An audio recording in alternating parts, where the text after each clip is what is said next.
Hey everybody, and welcome to Web3 Wednesday. It's the first one of the new year. We've been very busy with the Consumer Electronics Show, CES. Um, it was an in-person show as well as a virtual event, and we spent a lot of time gathering information, and we've just been in it all day long. It's kind of every day, all the time. So welcome everyone to Web3 Wednesday. So happy to have you here. Again, chat is where it's at. This is an Ask Me Anything kind of Wednesday. We're going to talk about, we're going to talk about Web3. We're going to talk about Activision Microsoft today, or Microsoft Activision. We're going to talk about Meta and what they're doing. We're going to talk a lot about cryptocurrency. We're going to talk about NFTs. We're going to talk about an NFT drop that I'm very excited about. But mostly you're going to talk to one another. So in chat, please say who you are, where you are, what you're doing. Introduce yourself to one another. Hello, Kevin Cohen. So glad to have you here. Updates on the MetaMask hack we will definitely get to. Michael Port, welcome. Frank Quinn, welcome. Stephen Sobel, welcome. Very glad to have all of you here. Just again, tell me where you are, tell me who you are, tell me what you're up to. Hey, Steve Catola, all the way from Toronto. Glad you're here. Thank you. So yeah, very exciting kind of time. And again, Happy New Year, everyone. I know this is our first day back since the new year. First and foremost, we have to talk about the craziness that went on with 5G, because the 5G has been a massive promise from the carriers. The carriers have promised us a low latency, high bandwidth network, and this low latency, high bandwidth network is the network for the next 50 years. And anything we're going to be doing with augmented reality, virtual reality, extended reality, mixed reality, any of the things we're going to do to look forward are going to require a high bandwidth, low latency network that's going to get us the ability to do two things. One, compute in the cloud at speed, and also have a very small delay between the time that signals go up to the cloud and they come back. We're going to be as near real time as possible. The promise of 5G is something on the order of 4, 5, 6 milliseconds. Just for reference, if you're talking about a human being, you cannot really perceive two signals until you get to about 7 milliseconds. Then what you hear is a rasp. If it's sound that you're listening to, you'll hear a rasp like the radio signals in Star Wars Episode 4, A New Hope, right when Luke is told that he turned off his Navicomputer and he's about to take the manual shot. That raspy sound, that's about a 7 millisecond delay, maybe a little bit less. It is almost instantaneous. So any kind of delay that was call it 10 milliseconds, for a human being is going to be, considered pretty much instantaneous. It takes you over 100 milliseconds to blink your eyes. Some people, if you're lazy, it takes 400 milliseconds. 1,000 milliseconds is a second. 400 or 500 milliseconds, 500 milliseconds is exactly half a second. 400 or 500 milliseconds to blink your eyes. So we're talking a really small delay. Importantly, 5G is not there yet. 5G is a network that is being deployed. And so in order to get it deployed, you need 5G topology going out and coming back, meaning that just between you and the tower can be 5G. But if the tower back to the carrier or back to the local edge or the node or wherever the next node is in that network to get it back to the carrier, if that's not also at least at 5G speeds, then that's where the bottleneck is. And what happens is when these technologies are jammed together, 3G, 4G, 5G, fiber optics, every other kind of network thrown together, the network topology adds a little bit of jitter. And so where you might have a 5 or 6 millisecond delay at one part of the network, you might have a 20, 30, 40 millisecond delay somewhere else. And then, of course, there's the server response time. So all in, you're not talking about super short latency, at least not yet. The carriers need to deploy, and this was the time they were going to deploy until the airlines and the FAA, actually the 10 senior executives from airlines wrote a note to the FAA, to the Biden administration at the White House actually, and said, hey guys, we need you to stop. Why? Okay. I've been getting an awful lot of information in from everybody who reads the stuff I write. Everyone who I apparently talk to on television has decided that this is something I need to be schooled about. And the amount of misinformation that came in was stunning. So there are two people in my world who I consider really expert in this, who I heard from, that I can talk to you about. Others asked to be anonymous because they didn't want to get crazy mail. One is a guy named Russell Vest, who I have a great deal of respect for, and the other is a gentleman named Neil Haldar. Both are expert in 4G, 5G, and all the Gs.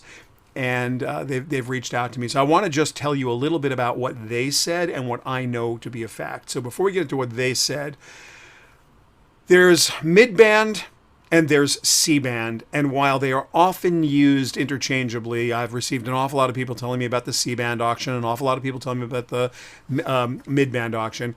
Technically, C-band is 3.3 to 4.2 gigahertz technically, and mid-band could be everywhere from 3.3 all the way up to 4.98 gigahertz. That's the kind of mid-band we're talking about. The altimeters in commercial airlines occupy a frequency range somewhere between 4.2 and 4.4 gigahertz. So if you were just listening and you understand that in the United States, mid-band goes all the way from 3.7 to 4.98 gigahertz, there's an overlap. This is not news to anybody. Nobody in the universe woke up 5 days ago or 10 days ago. Oh, wow. 5G, mid-band, C-band, they, overlap. Now, C-band just touches it because technically C-band is 3.3 to 4.2 and mid-band goes all over it. How were they going to deal with this? The way they were going to deal with this is what's known as a guard band. And they do this all the time for all kinds of reasons in all kinds of places. There was a 200 megahertz guard band planned to isolate the frequencies that the commercial avionics use, that the altimeters use from the 5G signals or the whatever the Gs they were going to put in. It doesn't matter. You can put anything in that spectrum. By the way, we're talking about auction 107. Get ready, $80 billion the carriers paid for the rights to this spectrum. Real money. Real money. The whole idea that 5G is dangerous is unfounded in the extreme. When you say 5G is causing this problem with commercial airlines, no. The overlap of mid-band or C-band spectrum with the spectrum that's used by the altimeters is in question. There has been a guard band put in there. The FAA and the pilots are saying, no, it's not enough because it's still possible for the power of a 5G tower to overwhelm the guard band and still confuse the avionics. Now, everyone who has ever dealt with anything that looks like airline safety, that's ever read a report, knows that stress or any kind of concerns that might arise for a flight crew can cause errors and distress and lead to bad things. You'd never want to have that happen. Safety is critical, absolutely critical. It's a loaded question. How often do you beat your wife? Or when was the last time you beat your wife? And of course, whoa, you can't make an assumption. How dangerous is 5G to airlines? Hold on. There are 40 countries that have 5G deployed. In the United States, we've got a frequency overlap. So both Russell Vest and Neil Haldar both wrote to me and said flat out that they agreed that, A, this needs to be tested, and it's testable. And Russell was kind enough to send a note. He had reached out to an organization called the National Spectrum Consortia, and I reached out to them after he reached out to them just to confirm because I didn't want to speak about it without knowing that this was true. And Russell got a little more information than I did because he's better connected than I am. And according to Russell, there are tests that are planned in February. You're going to have Hill Air Force Base. I'm just reading this. Hill Air Force Base in February and March. They'll do closed and controlled testing on the base. Then in mid-March, Majors Field, which is east of Dallas, will be done with open and commercial aircraft testing. Then they're going to use what's known as Salon light truck, which will be a C-band emitter so that they can just check C-band itself. And they expect the results in April and May. Thank you, Russell, for sending that information in. So for those of you who are thinking about 5G and wondering what's new, what's next, and what this is going to mean, look, is there anyone in the world, myself included, who doesn't want to be guaranteed 100% that everything on that airplane has been checked 5 times before they, there's no guarantees in life, but you want people to tell you it's safe because it's met all the thresholds for safety. There's no way around it. They're going to test this. I am told the FAA has already cleared 45% of airports. The carriers have agreed to delay rollout of the full power towers within 2 miles of the airports in question. And so this standoff is, while current, is not going to be devastating. What's important is that this will be tested. This is something you can test empirically without question. You can actually test this, and when it's certified safe, it will be safe, and that will be that. So folks, just, I don't know why this became the shouting match that is. This isn't news to anybody, and certainly the irresponsibility of calling out the entire 5G cabal makes no sense to me whatsoever. Now, everybody here, and I see all of you, and I should say, please, wow, what an amazing group. Kenny Solomon and Justin McClung and David Houle, welcome, and Richard Eastburn, hey, thank you, and Mikey, great. All you guys are here. Mary McCabe, thank you so much for being here. Please tell everybody where you are and tell everybody what you do and ask me whatever questions you want to ask. I'm totally happy to take whatever questions. We'll put them up on the screen and we'll get...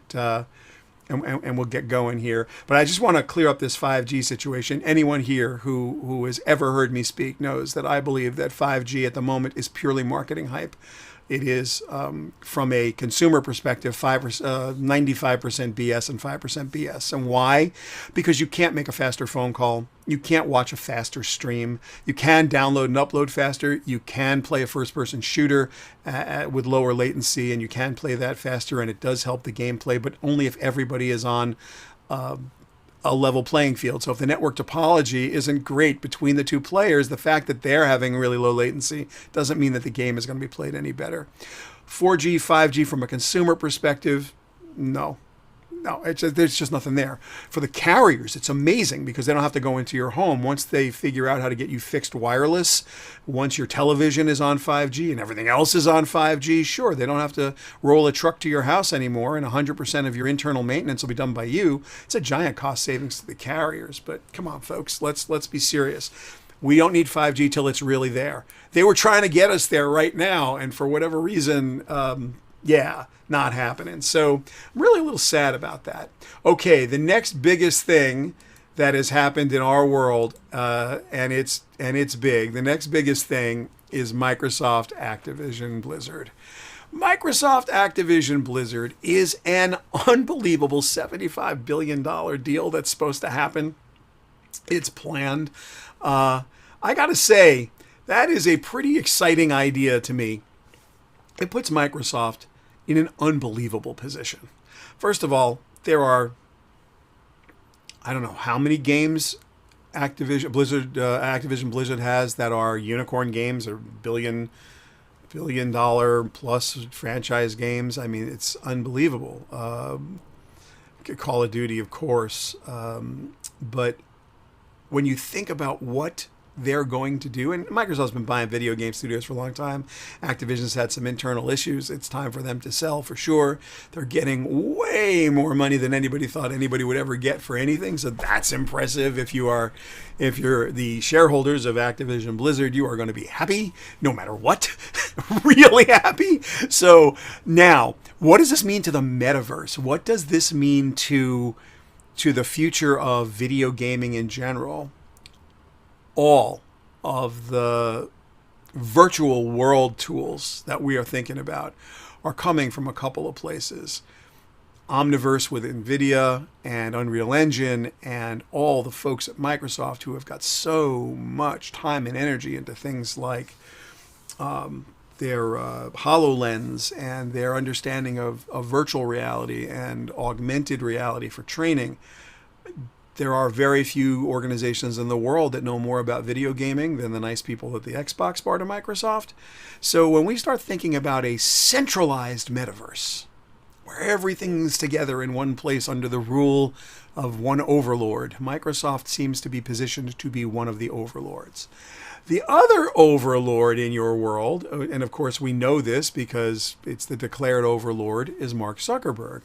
And in Mark Zuckerberg's world, they just filed for some patents, or I should say they were just granted some patents in biometrics in the metaverse. And those biometrics are include eye tracking, so where you're looking, and some of the responses, your haptic responses, how you deal with your haptic responses.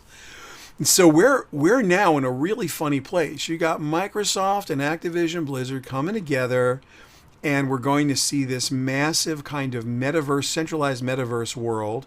The data that Microsoft will collect and Activision will collect together on our gameplay stun you, just stun you. And Mark Zuckerberg is now thinking that anytime you move your eyes, that's data that Meta is entitled to. How many of you out there think that there is anything in GDPR, CCPA, the New York Shield Law, or any other law, anywhere, any regulation, any rule, in any place, that in any way deals with this? It's like, this is data collection at a level we have not seen. We just haven't. I haven't seen it. I'm stunned. I'm literally stunned at what this may mean in the future. I don't know what to say about it. As I think about, the fact that our policies, rules, and regulations, our laws and our lawmakers are so incredibly far behind the strategy and tactics and technology of our day. And I mean, that's profoundly true always. It's never not been true. We've always been in a situation where technology was really far ahead of policymakers. This is on another level. They haven't figured out, they literally have not figured out in Washington, D.C. that retargeting isn't AI. Like, when you get into a conversation about data regulation, someone inevitably brings up retargeting and says, well, then how do they know that I'm looking for shoes? It's like, oh my God, someone dropped a cookie. Stop it. Stop it. And I said, if this was truly AI, if they really had data, they'd know when you bought the shoes and they'd send you an ad for different shoes than the other ones that you already bought. Like, it's obviously incredibly dumb technology. No, they're listening. They have the microphones open. It's like, wow. Wait till Zuckerberg starts tracking your eye movement and then start telling me about like how we're going to get people to deal with this. This is incredible. Bob Sopko, Microsoft paid $29 billion for LinkedIn, and the active is yeah. They paid a lot of money for LinkedIn, and LinkedIn had a mission. The mission was map every job in the world. Very good for Microsoft. Very good. Just such a great strategic fit for those guys. They also bought GitHub. Good strategic fit for those guys. Where's every developer in the world? What are they doing? Where's every business person? We sell business software. How big are the businesses? Perfect. And of course, their Xbox division is to gaming what Microsoft operating system is to PCs. It's a giant part of that world. So yeah. We have a question in from Janie A. Should I buy a Quest 2 to get in the metaverse? Wow. That was a number one best-selling gift this Christmas. I have a video here about Oculus Quest. I'll just throw that up. Oculus Quest 2. Yeah, this was the number one gift this Christmas. If you haven't seen it in person or used it in person, I can't recommend it highly enough. It comes in a bunch of flavors at a bunch of prices that are relatively affordable, starting for a few $100s and going up to several $100s depending on the configuration you buy it in. But it's awesome. Do you need it to get into the metaverse? Now that question is an awesome question. The reason it's an awesome question is that it makes you ask the next question, which is, what metaverse? What is the metaverse? If the metaverse is cartoon characters in a cartoon world, so if that is what the metaverse is, yeah, you're going to want a Quest 2 or something like it to go visit for sure. But is that the metaverse, or is that a metaverse? It's an interesting question. What do you need? What do we need to craft or create the metaverse? And what would the vision for the metaverse be? We've heard a lot of people talk about it. We've seen things like Roblox and Decentraland and games like Axie Infinity. Now, Axie Infinity is one of the most robust, most profitable, most interesting of the engage to earn models, play to earn models in their universe. In fact, today, what was the story today? Hold on, I got to pull it up. They just raised a ton of money. Animoca Brands raises $358 million on a $5 billion valuation for its NFT games and open metaverse. And their plan is to create a way for you to, this is their quote, this is Yatsu's quote, Animoca Brands is working to build the open metaverse by bringing digital property rights to online users through the use of blockchain and NFTs. Quote from the founder. That's one metaverse. Now, Axie Infinity is awesome. What goes on at Axie Infinity? Well, you make a couple $100 investment, you play Axie Infinity. It's a play to earn kind of game. You're in this world, this virtual world that they invented. It's 3D presented in a 2D environment. You can earn, there are people in the Philippines earning somewhere between $500 and $1,500 a week playing Axie full time. That's a business. So you want to go live in that world? Am I going to go immerse myself in this? Again, I'm a cartoon character in a cartoon world, and it's all virtual. Decentraland is cool like that too. I started my CES keynote inside of Las Vegas Plaza in Decentraland. This was me doing the my best version of like what I might look like if I lived there. I'm much thinner, I'm much younger, and much awesomer in that metaverse than I am in real life, because I can be. I mean, let's face it, I can be so much cooler there. I could wear a hoodie and it would look okay because, I'm way younger there. But that's Decentraland is another place you can go in there. You can spend real money for virtual land. Location is a big deal. Where you are in Decentraland makes sense. They have every kind of event going on there. Samsung put 837X in Decentraland. Their metaverse, outstanding. So their entry in the metaverse, you can go into their 837, their virtual 837. So yeah, there's some interesting stuff going on. And Lisa Schwab asks, Shelly, isn't it just like Second Life? And the answer is, sorta. Second Life's a game. Axie Infinity is a game. They have different rules. They're definitely different rules. And yeah, so I mean, you can say it's like Second Life. Linden Labs is getting back in the business, which is really interesting. I think it's really interesting. We'll see what they come up with. These virtual worlds, that's one way, but there's another way. There's a completely different way to think about the metaverse. And the completely different way to think about it is the self-sovereign identity or the decentralized identity you might have, and how that identity, which would be written to a blockchain where you would control the people who get access to your data, would use that identity, that self-sovereign ID or that decentralized ID, to allow you access to a 24/7, 365 world where you are present constantly, and there are no barriers other than you need to be who you are. Now, you could argue that Web 2 is very much like that. You just need to log in everywhere, and you're logging in from central authority to central authority. The subtle difference is that when I go to Facebook, I'm giving 100% of my data to Facebook, and it's a walled garden for the advertiser who has to hurdle over the Facebook walled garden or scale that wall in some way, and that usually just takes an investment. So they have to pay. Okay, they're paying. Google, if you want to get into Google search, you're going to pay. If you want to get into Amazon search, you're going to pay. So there are all kinds of different zones. All kinds of different zones in Web 2 that are privately held, privately owned. And that's going to be the same in the metaverse, no matter how it unfolds, because what's a centralized authority? What's a decentralized authority? What needs to be centralized and what needs to be centralized? This is the key critical point to the difference between Web 2 and Web 3. And it's so misunderstood because we haven't experienced it yet. How could we experience a Web 3 decentralized trustless world? The only people who have any concept of what this is are people who are trading actively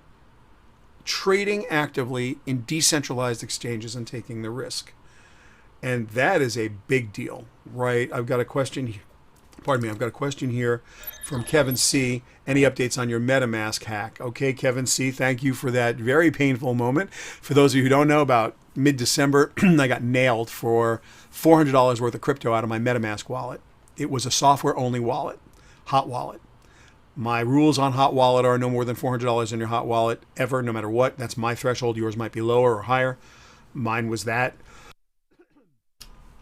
I didn't want to spend any more time or money, risk any more time or money. My crypto assets are kept in hardware wallets.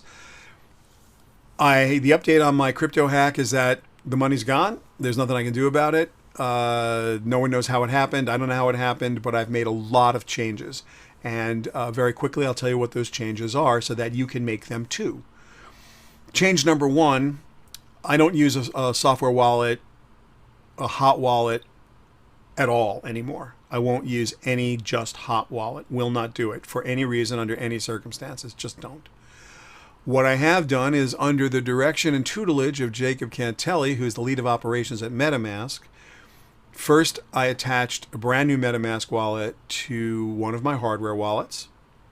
I have 3 different hardware wallets. I would suggest you get one of these. I have a Trezor Model T. I have Ledger Nanos, several of each of those. And I have my new Pride and Joy, which isn't that new, but it's my new Pride and Joy. It's a Grid Plus Lattice hardware wallet, which is really expensive. It was like $400. It's amazing. It's got a 5-inch screen on it. You can add a 25th word to your seed phrase that no one knows, and they don't even write down anywhere. It's like never written. It's just here, here. So and the private keys are kept in a hardware wallet offline. If someone tampers with the box, the physical box, it bricks itself. They have these little cards called safe cards. They've got chips in them. Your whole wallet can be backed up to a chip, or you can set the thing up so that you need to put the safe card in order to even use the digital wallet.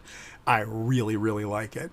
So what's going on here is that I took my MetaMask wallet, again, under the tutelage of the lead of operations from MetaMask, Jake Cantelli, and he said to me, what you do is you go and you connect to the hardware wallet. So Ledger, NanoX, yes, Satori, all the ledgers support NFTs. Anything that supports Ethereum virtual machine, any NFTs done in ERC 721, 1155, etc., if they are compliant there, then a MetaMask wallet will do that. And the 3 hardware wallets that support MetaMask that I'm aware of, there might be a 4th, are Ledger, Trezor, and Grid Plus Lattice. Grid Plus the most expensive. Ledger comes in 2 flavors. Get if you can afford it, get the S, not the X, or the X, not the S. Get the more expensive one. It has more storage space in it, and for the various protocols. And it's just, I had to buy, I forget which one. I think I have the smaller one, and I ended up buying the bigger one. Hold on. Let me just look real quick. I can tell you which one is which. So the Nano X, yeah. So the Nano X and the Nano S are what they have, and the Nano S is the $59 one. Just say no, get the X, because it just, you'll see why when you get it. Trezor Model T or the Grid Plus Lattice. You go to MetaMask, you hook it up, you ignore the key account. Like the first account that comes up when you set a MetaMask wallet, you set it up, you do the whole thing with the seed phrase, and then just go in and edit it and write "do not use" at the very top. Just literally forget the software wallet. When you connect whatever hardware wallet you connect, Trezor, Ledger, or Grid, Grid Plus, you will see a little forked, it's a forked MetaMask, and you'll see a little sign next to your account that says hardware. Then you know it's hardware connected. And that is the only way. And what this does is that when you go ahead and authorize a transaction in MetaMask, it's not authorized. Your private keys are held in hardware offline. And the only way to approve a transaction is to physically pick up your hardware wallet or go to the screen on the Grid Plus Lattice or the Trezor or the Ledger, scroll through and sign and say that, okay, this transaction's approved. That's it. It's the only way the private key gets done.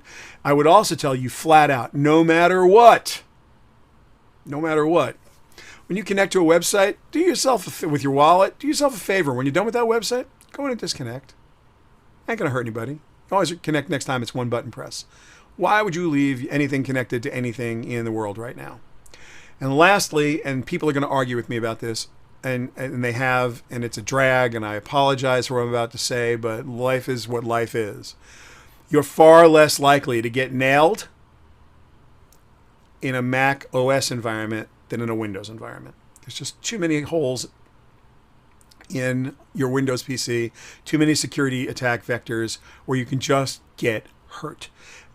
Your clipboard can get looked at. The Trojans can live anywhere. The amount of security craziness in Windows PCs every day you're running scans. Every day you're just one step ahead of the bad guys, or they're just one step ahead of you. And with your crypto, you don't want to have that happen.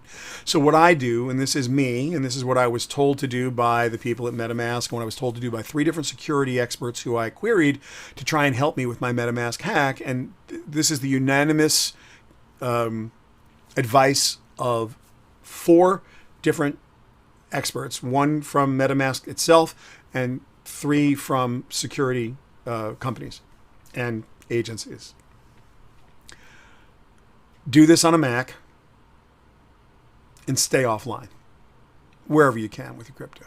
Just use hardware wallets, do it on a Mac, disconnect from everything, cold store everything you can cold store. If you've got your cryptocurrency in an exchange, Coinbase offers you a vault. If you're not actively trading, if you're a hodler, then hodl. Throw it in the vault. Put it in cold storage. Anywhere that they offer cold storage. If you don't want to put it in a hardware wallet, if you don't feel safe about that, do yourself at least the favor of cold storing it. It's going to take you time to get it out. It's going to prevent you from selling. So I wouldn't take your most volatile stuff if you're an active trader. You can have active trading wallets. I will routinely in the past trade crypto with a hot wallet. I just won't do it anymore because I've been told not to. So now I trade with my hardware wallet. It's attached to MetaMask. MetaMask is still the gateway to the world of Web3 for me, to the world of DeFi. I'm just not using the all software version of it. That's all, because I don't want to do that. So let's see. We got a lot of questions here. Let me see if I can just sort through some of them real quickly. Updates on MetaMask. What's the more secure way to get into crypto and NFTs without having? Marvin B. This question I was just trying to answer now. This is the question I was basically trying to answer. Marvin's question is, what's the most secure way to get into cryptocurrencies and NFTs without anyone having your info looking at an LFL hard wallet with QR code transfers? So yeah, that's fine. Just any hardware wallet's going to do you. Just make sure that it's compatible and easy to use and gives you the best chance to be where you are. Frank Q, regarding Microsoft and Metaberg, do you think the data elite possess the potential for the disastrous rise of misplaced power? Yes. I don't know any other way. Oh, thank you. Thank you for the kind words, Craig C. Does Ledger support NFTs? Yes, they do. And what's this last question here? If you are buying ETH and the balance is in your Coinbase account, is it safe or should you be moved to a wallet? Yeah, so that's my point, Charlie. If you don't have a hardware wallet that you feel good moving to, and this takes a minute. So I'm not saying get this and just do it.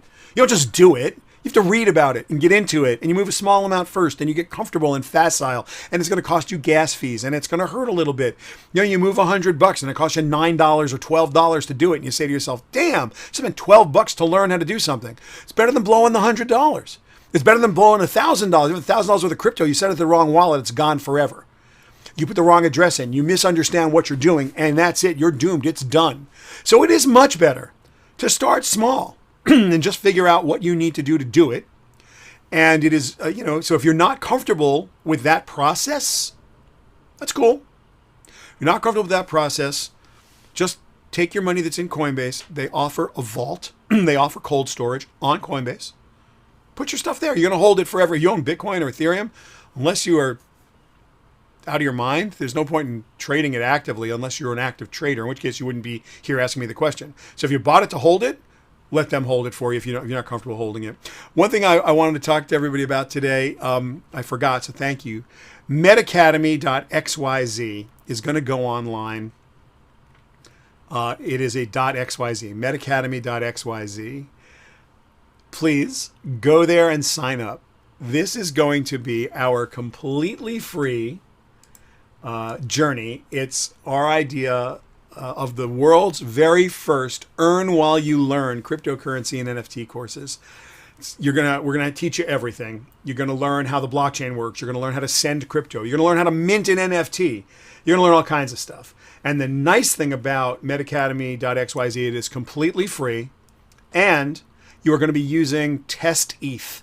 You're going to be we're going to teach you how to go to the Rinkeby faucet, and you're going to pull down some Test Ethereum, ETH, that's Test on a Test network. You're going to mint NFTs with Test ETH on a Test network, so that you're literally learning in a risk-free environment. Nothing you do is going to get you hurt. But when you're done with this, you will understand what rarity is. You will understand what all of these various approaches to. You'll understand what tokenomics apply to any trade you're doing, what tokenomics apply to any NFT you might want to buy, what the foundational principles are, how you should approach them.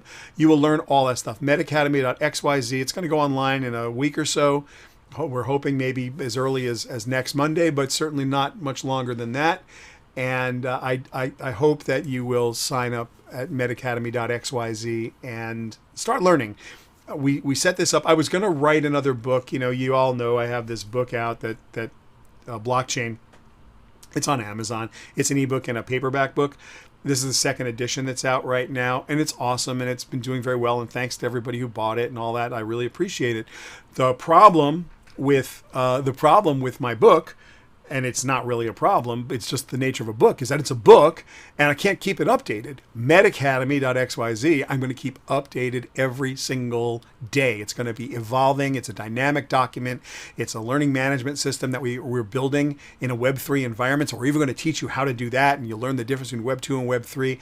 And this is instead of a book. And I'm doing it in partnership with two fantastic companies, truly fantastic companies. One is Motion Tonic, a group of artists and art directors, Will Chang and Darren Rawlings, who are so gifted. I mean, so gifted. And the other company is a company called Blockchain Foundry. The CEO there is Dan Wasiluk, and he is an incredibly gifted product and project manager. They have their blockchain thing together in a serious way. And while I am not financially involved, other than being a giant fan of what these two companies do and the work we're doing at Metaverse, I want to play for you a trailer. And this trailer is an NFT drop that's going public sale today. I'm not shilling for these guys. I'm not telling you to buy any NFTs. I'm not. But you're going to see my name at the end of this trailer. And if you're going to wonder why my name is at the end of this trailer, my name's at the end of this trailer because I love these guys. I own some of these. I bought them. I minted them myself. I bought them. I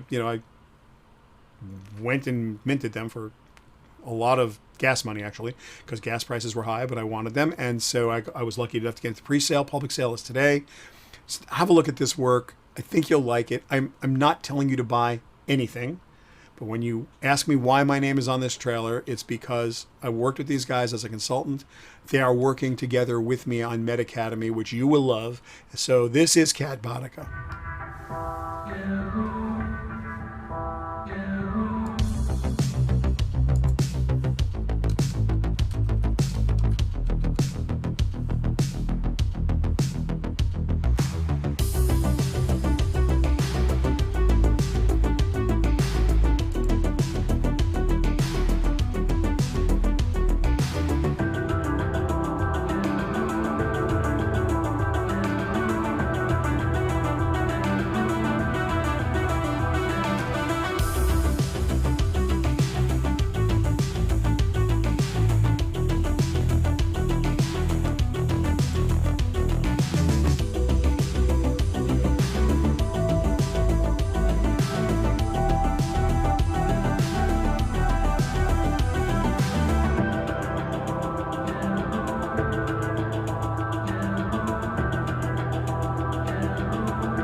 So those are my friends at Cat Boudica, and again, it's my partners at Meta Academy, which is Blockchain Foundry and Motion Tonic, an extraordinary group of peeps. I love them a lot. I can't remember when I worked with a more fun team. It is a really fun team to work with, and this is their project, and like I said, I have no financial interest in it. I just bought some because I love them. So, and again, I'm not advocating NFTs. And I guess I have to use this moment to say this is not financial advice. I am not a licensed financial advisor, and everything here is for your entertainment and information and nothing more than that. We just don't give financial advice here at the Palmer Group. That's not what we do. There are other people who do that really well. And you should know that all crypto and all NFTs are incredibly risky. Incredibly risky. Not only is it risky because you don't know who you're dealing with, it's risky because you almost don't know what you're doing. Right? No offense to anybody. If I heard one more story, I wanted to share my MetaMask hack story with everybody so that everyone would understand that I can get hacked too. It could happen to me. It could happen to you. It could happen to anybody. And I was going to take you through my experience. I couldn't believe the number of emails I received. And to this day, I'm receiving texts and emails and direct messages on Twitter. People tell me, I just lost this. How'd you do it? What did you get it back? Could you get it back? The number of mistakes people have made is frightening. So we're going to make some new mistakes. So the new mistakes are going to come way down the road. You start trading at a DEX, you start trying to figure out what a liquidity pool looks like, and you're going to go in there and you're going to go try to leverage some USDC, USDT. You're going to take a stable coin and you're going to go try and leverage it and get some liquidity going for somebody, and you're going to hopefully you get in and out of there with a 30% rate of return. If that's who you are and that's what you're doing, and you think you're going to come out of that okay, God bless. But you didn't hear it here. Like, you really have to understand the world you're living in before you start that. That's not a place you want to play. That's like going into Las Vegas and asking to go to a high rollers Texas Hold'em table, no limit Hold'em table, and you put down your $25,000 and expect to walk out of there with any of it. That would be the definition of insanity. Literally, this is the same thing. You are walking into a professional poker room in a professional casino, and you're not a professional. Don't do it. That's not financial advice. That's common sense. This is a place you got to understand to go, which is why we put together Meta Academy, and why I hope you'll join us there. We do have our own private social network. As you know, it's pgx.tech. You are welcome at any time to join us there. Any comments you want to leave, pgx.tech. The description is in the link is in the description.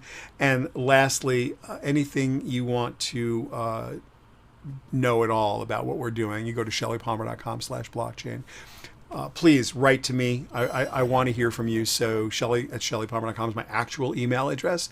I'm completely happy to hear from you anytime, any place, any day, about anything. We are so deep into the metaverse, into Web3, into crypto, into DeFi, into DAOs, like DAO governance. We're doing a lot of projects. I know that some of you have become a little bit depressed and sad that we have spent so much time in this new technology. I've been receiving all kinds of emails. Are you only going to talk about NFTs ever again? Every client that I'm working with, 100% of the clients, 100% have an NFT project going on. 100%.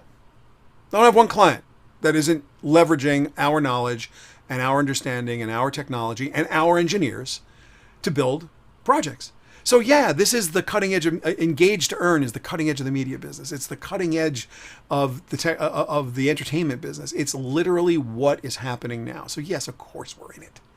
And we're going to stay in it. And we're going to get better at it, because we have to get better at it, and you do too. So I hope you'll join me next week. We're going to try the same place, same channel. We'll try do it again. Anytime you want to reach out, please do. I also want to just thank you for being here today. You know, I love my Web3 Wednesdays. I really love the interaction. Thank you so much to everyone who came today.